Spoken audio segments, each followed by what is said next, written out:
All right, folks, welcome back. First of all, I want to thank you for your patience and not freaking out and sending me emails or tweets. Where's the lesson number 7, price action model supplementary lesson? You said it was going to be on the 30th. I was exhausted. I worked a lot this week for you all, and on the free member level, I just want to make sure I give my best effort to showcase how reading price and reading the tape, which is going to be the topic of this discussion, and how I can do that, in real time. So that was the point of the recording, so that way I can come back and tell you all in charter level some of the things that I did in those videos that you won't readily pull out. You'll look at what I'm doing and it won't make any sense. Like, it doesn't look like he's following any of his rules, and I am. It's just the chart on a 1 minute is skewed, and I'll explain in a moment what that means and how you overcome that, or at least how I overcome it. This is that 1 minute fractal that I traded, and I went long down in here and sold short up here, and then wrote it down into the equal lows here, getting out over here. And you guys already saw all that in the video. I want to talk a little bit about what I hinted at in the YouTube video that I posted this past week. And I dropped a little bit of a gem. And I didn't mean to do it, actually. I thought it was in a mentorship recording. But I'm glad that I said it so vaguely. It really went over top of everyone's head, I'm sure. They have no idea what I was talking about. But it's really important. So this is the part where I believe that folks like the quote-unquote professionals that say that there's noise on these lower intraday charts. It's not that it's noise. There's distortion. Admittedly, I will grant them that, but that's not noise. Okay? I want to build a short little bit of a foundation as to why this lesson is so important. When I first started trading, it was during the open outcry markets. That means when we traded the markets, we would call our broker with a push button or rotary. Actually, I had a rotary phone when I was trading. So that means you would put your finger in a little hole, spin it around on the face of the phone, let go of it, and it would spin back. Yeah, that's what I was trading with. But usually the only touch-tone phone I had was when I was on a pay phone, stopping in the middle of my route to do any kind of trades or adjust my stop. So the procedure was this. I had a little Quotrek machine that I carried around, which was bigger than a smartphone today. And it had a little aerial antenna, like an old radio. You would telescopically pull it out. And I had it more or less duct taped, with a makeshift mount on my delivery truck windshield. So I would look at it like we would look at a GPS unit today in modern time. I was constantly looking at the bond market and the S&P market. And if I was in a currency or a grain market, I'd have that quote up there too. And I would be constantly watching it. What I was doing was teaching myself, without myself knowing, how to read the tape. And when I say reading the tape, what does that mean? It's a skill set that once you understand it, you can literally trade off of the ticker tape on CNBC? Yeah, CNBC. It was FNC when I was coming up as a trader, but now today it's called CNBC. And every 10 minutes at the bottom of the ticker tape, the futures market will give you the updated where it's trading right now. And you can literally watch this every 10 minutes and write down where the highest high and the lowest low you saw quoted. And then you would just keep track of that. Okay? On the floor traders back then, when we would call in our order, we would call our broker, wait for the order desk to pick up, and then we would say what trading desk we would be on. Like I would be on H desk at Lind Waldock. So they would answer the phone, "Hello, Lind Waldock, how can I help you?" H desk, please. Hold for 1 moment. Boop. They put you over to the H desk. H desk, can I have your order? Right away to business. They don't like, how you doing? Nothing like that. Can I have your order? And you have to tell them, like, I want to buy 5 December SPOOs at whatever price or at the market with a stop at this and limit order this and good till cancel. That means the order's good forever. Okay. Or if you just know it's going to be today's order, you would just say, it's only for today. It's day order only.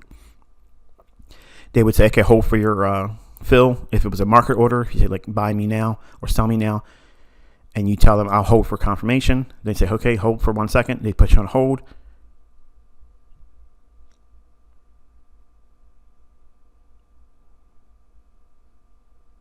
Okay, sir, we've sold 5 December spoos at blah, blah, blah, the price. And here's your order number. Any other orders? No, sir. All right. Thank you very much. That's it. You're done. That was the process. Okay. You guys are all spoiled. Okay. You can get on and click and click and click and you're done. We had to, the whole time the market's moving around, we're trying to get a hold of someone before they could even do all the processes of getting us in or adjusting our stop or, getting out. All that stuff was going on at the same time. So it was important to know what the markets were doing from a tape reading standpoint, because when markets started to run, I wanted to be getting out. That way I had time. If I'm in a long and S&P were rallying and I was catching 2.5 points, and that sounds silly now today because of volatility, but 2.5 points or 3 points in the morning session, like that was it. Like you were getting, that's the full daily range. Anything above 3 or 4 was like crazy volatility, and it was moving a lot. But we were making careers on that little bit of a movement, and that's okay. But nonetheless, once the move started taking place, and I was in a long and it was rallying up, I was calling my broker if I felt that I needed to be getting out of it, which at that time was a lot, because once I got profit on my open position, I'd freak out and want to take my profit because I was a new trader. But I learned that wanting to get out when the markets are moving in my favor, it presented me time to find a phone, call it, wait for the order desk, trade desk, the guy to confirm, and then once I'm out of the marketplace. That's all time. And the whole time, the market's moving. So that was one of the things that taught me how to exit like I do and look for liquidity, because in the beginning, I didn't understand where liquidity pools were, where the market would be drawn to. I was just trying to get out while it was moving in my favor because of that condition of having to trade with that huge time impediment, where it was just too much of a barrier to get beyond if you were scalping or day trading and not sitting by some kind of a quote machine. And even though I had it, I was driving around through the Baltimore, Washington area on a delivery truck trying to do all that stuff. So what you watched me do this week, plate spinning and annotating charts before it happens in real time, I'm used to that level of nuts, okay? Because I was doing that as a route delivery driver, filling machines, soda machines, giving people back their refund, and I'm looking at my quote track the whole time thinking, I got to call this broker, and this woman wants her $1.50 back because it got stuck in the machine or whatever. I mean, it was nuts, okay? So what tape reading what was the result of doing all those types of things? I ended up becoming a good tape reader, and talking with real floor traders from the bond pit and the SPOOS pit, S&P market. I had the privilege to meet real traders on the floor, and they more or less explained to me how they did this. And I'm going to explain it to you, but you're going to be able to see it graphically. Okay, and it'll make a lot more sense. Many times you'll see me put in examples on Twitter, and I'll say, hey, like, what do you see? Do you see the market maker sell model? Do you see the market maker buy model? And invariably, everyone has their boxes painted on in different places, and it doesn't make any sense. Okay, what they're trying to do is just make something look similar to the overall model, so that way I'll either like that tweet or I'll comment on it. And I generally try to avoid it because most of the time they're drawing it wrong. And I'm going to show you what it looks like right now. And this is the actual 1 minute chart. And then what tape reading does, it gives you clarity. Okay. So it's going to require a little bit of on-screen photoshopping. Okay. And what? Your heart just skipped a beat. I knew it. ICT's a photoshopper. But I was trying to figure out how I can communicate this to you and show it to you in a visual representation of what goes on in my mind. So it's going to make a whole lot more sense to you. Just trust me. Come along with me. But in the meanwhile, everyone should be able to see the consolidation here. Okay, we had the original consolidation, we had the displacement, come back into the order block, fill in this BISI, buy it. Buy stops above here, run, boom, get out. Sell short. The draw was this level, as I mentioned in the review just a little while ago, same day today, August 31st, 2019. You'll see that that's a fair value gap up here on cable. Okay, so just watch the recording of the market review on August 31st, 2019. If you're seeing this video later on, that's what this level is. Okay, so I don't want to drive too much more information around it than what's necessary, because I don't want the video to be already longer than it needs to be.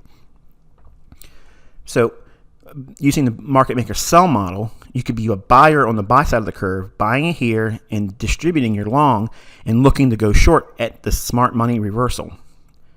Low risk sell is over here. Now, where in all of this are you going to draw your box for the distribution cycle? The little red boxes that usually get painted on before they run down and take out the equal lows. Where do you draw that in all this? You see what makes it confusing, don't you?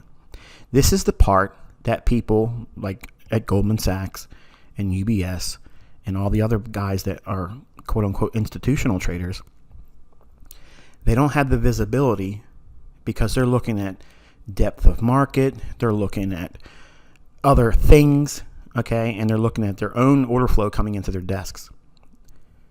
I'm going to show you what really is going on from an interbank level today, okay? So forget time. Forget that for a minute. I'm going to ring that in a moment, but think about the range, the price range itself. That's what I'm monitoring, okay? When price ran up from this level here to here, it did so in less than 10 minutes because each one of these candles is 1 minute candle. This imbalance, and it runs up into that consequent encroachment, also inside of the area where on this, let me put the vertical line in here so you can just see it. This is the highest point. See it? There's the highest point in the run up. So in this market maker sell model, all of this is on the buy side of the curve. Smart money reversal after hits a PD array or a premium array in the form of the fair value gap, as I mentioned in the market review for August 31st, 2019. Look at the cable portion of that video, and that'll unlock what this level is here. Then we have distribution on the downside. We wait. What are we doing? We're waiting to sell short. Well, I sold short right in here, knowing that this is likely to be a turning point, not coming back up to this level here because that would be what everyone else expects that thinks they understand order blocks. Look at this down close candle right in here. It's not likely to expand outside of this down close candle. Let me show you what that looks like. So as I'm watching price in cable this particular day, I know that this buy side of the curve, this is a point at which they're going to mitigate on the left side of the smart money reversal. Remember, all of this is pricing in just to go lower. That's the market maker sell model. So price action model number 7 focuses on the sell side expansion of this model. I zeroed right on that point right there because it was inside of this range, and it's the consequent encroachment of this single down close candle. Midpoint inside of this range here, because everything we move back up into this candle here, there should be selling here. In this area, between these two candles bodies, there should be selling off in there too. But where is it in here? Like this, you can understand using this candle, we're carrying it all the way to the other side of the curve on the model. So we're carrying that area of previous buying. They took it down below it, so now they're going to mitigate. They need to mitigate in here. So anything short they're on and they're offside, they have to get off of it. As it runs up, that gives them a chance to get out of their long and now go short, offering liquidity as a counterparty for the new market participants that are trading at the market right now. Or there may be transactions that are coming in from a commerce level, a business, global entity, Microsoft, Adobe, some country that's working internationally. They're going to move their order in based on this area here. But they're going to try to price that transaction unless the customer puts in variables that they don't want to go beyond. They will work that order flow and then do all their transactions with that. That's what the bank traders do. IPTA is pricing back to this level so they can do those types of things. Secondly, now we have all of this extended range. And it's a time range that distorts the model and it keeps people from seeing it. This is the part that took me forever to figure out. But once I got it, it was game, set, and match. No time frame eludes me now. Okay, so we have all of this price range in here. All right, so we have an order block here, and then we have an order block here, and then we have an order block here. We could be a seller here, a seller here, a seller here, a seller here. You see what I'm saying? Forget all that. Forget all that. Okay, this entire range here to here is skewed. It's completely skewed. There's actually two portions of price action in here. There's two distribution areas where the market goes up, the sell off, and goes down, goes up here, sells off, and then goes down again. But you cannot see it readily because of all this elongation because of time. This is why I stress the fact that the time element, the chart, that's not the reason that makes the market go anywhere. Okay? IPTA will hold price in this window or range in price to facilitate trade. What do I mean by that? If we go and look at this little area right in here, this is the distribution area. Usually this would be like a red box in the market maker sell model. And then the other one is here. Oops. Might not have been able to get that the right way. Let me get that. There you go.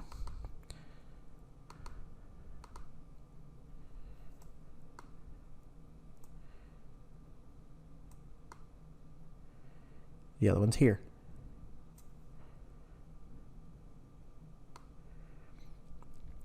Okay.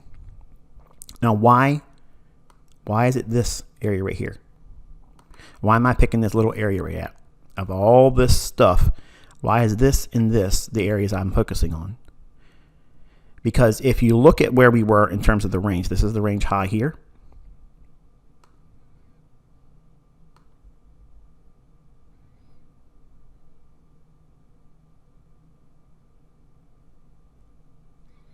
And then we have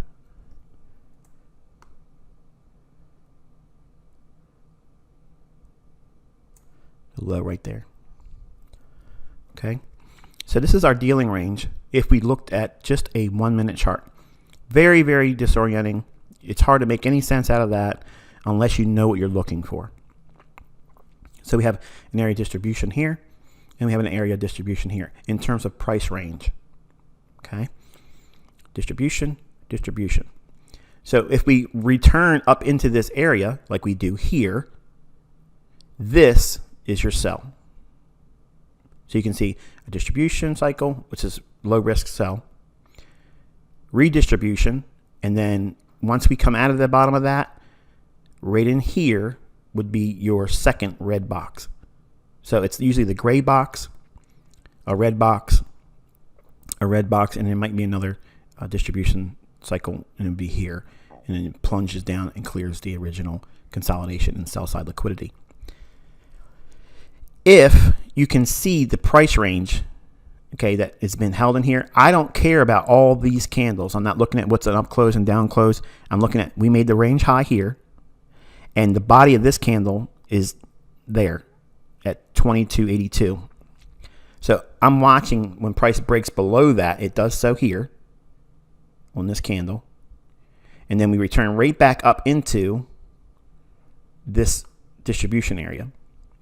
So what we have to do is completely ignore, and this is very tricky. I know it's going to be seeming like, oh man, we just went way off the deep end. Now I don't know what I'm talking about, or you don't know what I'm talking about, rather. Trust me, give me a moment and I'm going to flesh it out a little bit more. But if we didn't have all of these candles and we just had this portion of price action bump up to the bottom of this in this area here, it would look more like a standard market maker sell model. But because price has been held in this range on a 1 minute basis, every candle, price hasn't moved, price hasn't moved, price hasn't moved, price hasn't moved, price hasn't moved. I mean, it's moving very small, very micro fluctuations, but it's basically staying inside of a specific range. And the range is inside of these previous buy areas, and now they're mitigating and holding it and giving them a chance to get short, build their short position. The fact that we're looking at the element of time through the scope of 1 minute candles, it will skew the information. That's why generally 15-minute charts and 60-minute charts are much more refined in terms of like looking at the market maker sell models and buy models. Not that you can't see them like I've shown you here on this 1 minute chart, but you have to visually see what's going on. So the aspect of tape reading comes in like this. Smart money reversal here, low risk sell.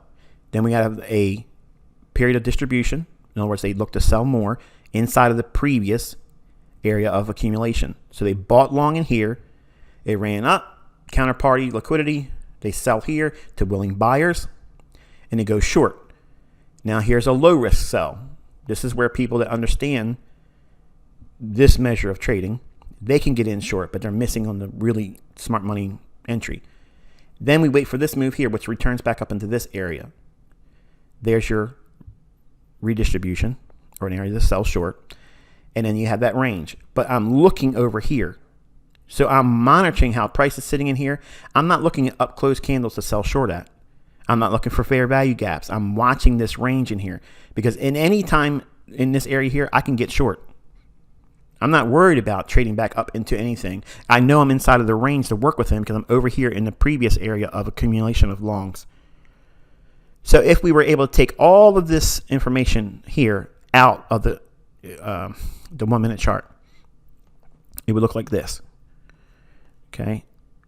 I took all that stuff and compressed it into a smaller one. So now you can see we have the original buy side, displacement, reaccumulation back to fair value and bullish order block.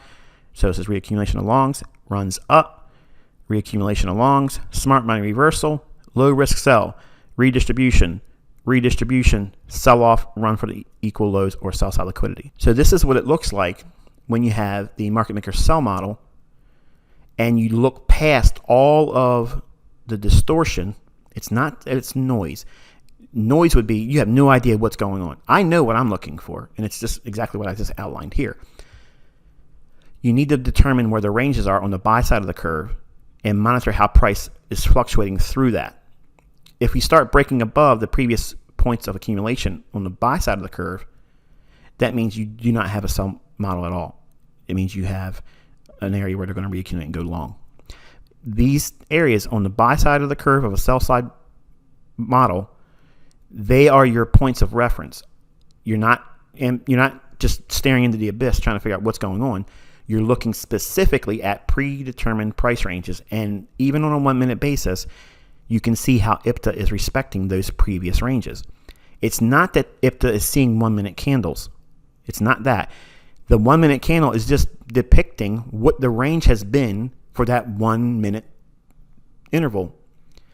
But time is a manipulative side of IPTA. You have to know what the dealing ranges are and the interbank order flow. Interbank order flow is what I just showed you right here.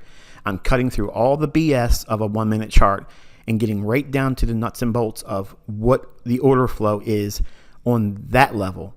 Not order flow from an institutional standpoint, because they can't see this way.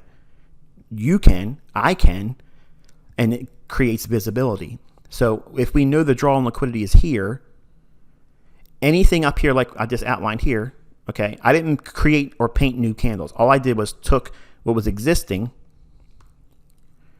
all this stuff out, and I just took this fractal here, scooted it over here, and there it is. It's done. I got rid of all this distortion.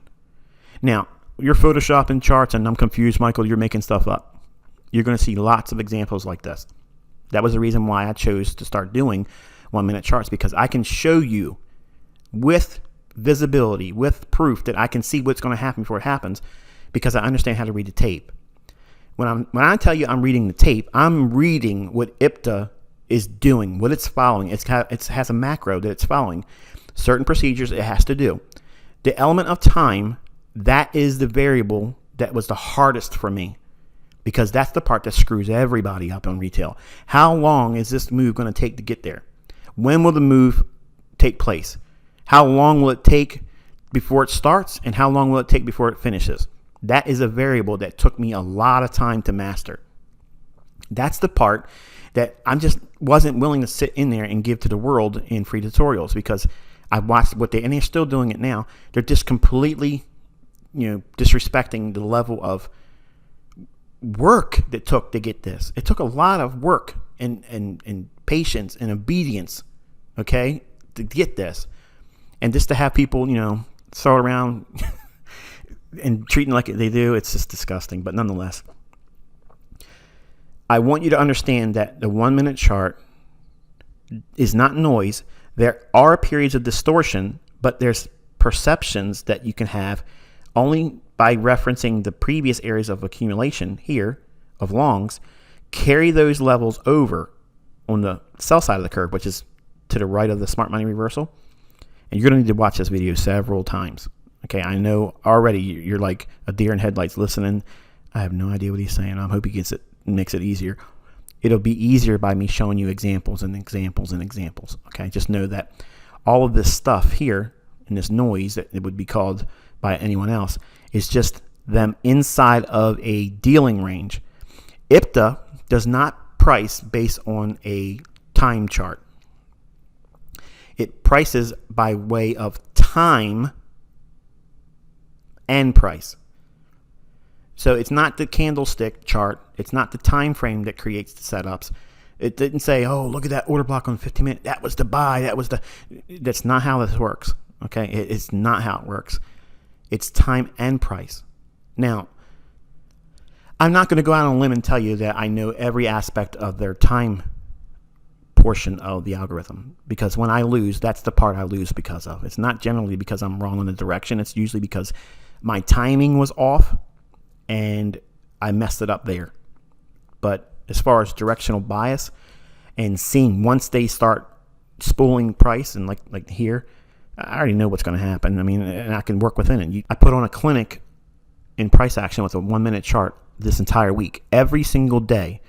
Friday of the previous week, Monday, Tuesday, Wednesday, Thursday, Friday. I did every single day, forecasted with annotations, proving beyond a shadow of a doubt that there's no noise on the lower time frames. The algorithm will distort these charts, not because it's hiding, because it's doing. It's not. In other words, it's not. I don't believe it's a mechanism that it's creating like this. It's not like masking or cloaking what it's trying to do, because you can really clearly see what it's doing with the buy side of the curve on the left side of the curve. On the left side of the curve with the buy areas here. Every down close candle sets up the next move up. Those are your frame of reference. You just carry those over to the right side of the chart, and then it unlocks everything. What they bought here, they have to mitigate with going short. What they bought here, they have to mitigate and go short, targeting the liquidity over here. Don't spend that much time with all these candles, because the length of time it draws out, like for instance, if this would have been, like say it's a 30-second chart, man, this thing would be even longer. It would be twice as long. And if it's a 2-second chart, okay, whatever the interval you want to use, all of these candles would just be multiplied in the number of them before we saw this move here. So again, that's why I say the chart or the time frame is not the important factor. It's understanding the delivery of price, because once you understand what they're doing, they're running from this area here, pricing in up to the fair value gap. Once that fair value gap is tagged, they're selling short. They're adding more shorts, and then the displacement. And there's your weekly high. All of this builds with more examples, obviously, but nonetheless, tape reading, in the clearest definition I can provide for you, is understanding the ebb and flow of the micro dealing ranges that create as time goes by. The floor traders, they would always have a little pad in their hands. They would have their floor numbers, which is basically pivot numbers back then. And then what they would monitor was the intraday highs and lows. Every time they ticked up and made a new high for the day, they'd write that number down. And if it made another high 5 minutes later, they would write it down. So in their mind, they know what these ranges are, and they operate on that basis. They don't need a chart. I didn't need a chart back in the 90s. It was me looking at the CNBC ticker tape, and I would know, okay, we just made another higher high, and I knew what the previous day's high and low was. And I knew where the previous day's close was. I knew what the previous day's open was. Why is that important? Because if I was working off a fair value gap, okay, I could see all that stuff based on just the price action ticking by every 10 minutes. And I didn't need to have a chart in front of me. And that's why I was confident to trade on the road while I was working, because I did not have charts. I just had numbers flashing on a little machine. It was a quote machine. That's all. It's like a little tiny little bit bigger than my Android phone now. And all it did was give me numbers, the high, the low, and where it was in the volume. That's it. That's all it was showing me, just that stuff. It wasn't giving me any charts. We didn't have the luxury of that stuff back then. It was just analog device showing me numbers, a range. And that's how I traded. So when I studied all of the things I was exposed to and filled in all the gaps with my retail understanding, it unlocked everything on a chart. So I can see inside this chart what would otherwise be confusing to anyone else. If I showed this chart to, I'm not going to go there. If I show it to anybody else that claims to read price action, they will not see the signatures that I'm showing you, because you have to be exposed to certain things, and then it unlocks. But you're not going to find it studying charts. You won't see it. You won't see it. That's why everybody out there walks around saying the same things. Intraday charts are just noise. I've never found anybody that can trade consistently on a 1 minute chart or an intraday chart. Well, I'm sitting here. I'm waving everybody. Hello. Here it is. It can be done. But you have to understand what you're doing, which takes a great deal of effort and takes a lot of concentration. And I already know this lesson probably feels like more confusion for you. That was kind of like what I was feeling when I first saw it, because I knew I was seeing something, but I couldn't quite figure it out. And once I understood and was exposed to how interbank is priced, that order flow, it became completely obvious. That side of the market, which is above institutional level. Okay, you have central bank above everybody. Then you have the large investment banks. That's your institutional guys. The Goldman Sachs boys, the UBS guys. They're under central bank. They're puppets on a string. Okay, they walk around with all the pomp and the clout chasing, and they're the big wigs, and we're the smart money. They're not the smart money. They're just puppets on a string from the central bank level. Anytime that central bank wants to smack them around, they can, and they do. And beneath the institutional level is the smaller banks and insurance companies and larger traders. And then you get into the retail spectrum with brokerages and such, and then it gets all the way down to the retail. So they're not, and it's not surprising when they say that when they look at intraday charts, it's just noise, because they've never been exposed to what I've been exposed to. And it's not a matter of arrogance, it's a matter of fact. When you speak to someone and they know something fluidly, it's completely obvious, who knows what's going on. But in large trending models, okay, large long-term trending models. The institutional guys, their stuff is good to follow because that's the dance. The central banks will be providing liquidity for those long-term moves. But at the turning points, they're going to be wrong. They don't have the luxury of working in these lower time frames. They're not permitted to look at these lower time frames. Their models are always on a daily and a weekly chart 90% of the time. 90% of the time. They're not allowed to use anything unless it's a trader that's exceptionally done well with their trading and they've been like more or less special privileges have been granted to that person. Usually at an institutional level, you have a model that you just have to follow. They train you. This is what we look for. X, Y, Z. At this threshold, we put this much allocation of risk in, and there it is. You can't breach this level of risk. If you do, you got to kill it. And if you violate it as much as this much, then you're gone. And that's kind of like really minimizing it and oversimplifying it, but that's pretty much what it is. Interbank doesn't have that. This is the way it's going to be, like it or not. Market's going to do this, and there it is. If you didn't catch it, too bad. This is the truth of it all. So if we look at price and we remove all of the noise in here, okay, all the noise has been removed because we understand the ranges that price is working within relative to the left side of the curve, which is previous reaccumulation of longs, carry those ranges over. And then I'm watching how price moves in or out of that range. It's as simple as that. Now, watch what happens.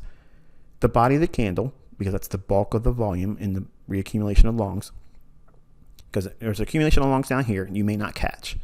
This displacement, this is where you would have caught the long, or should have. And then rallies up, reaccumulation of new longs, rallies up here.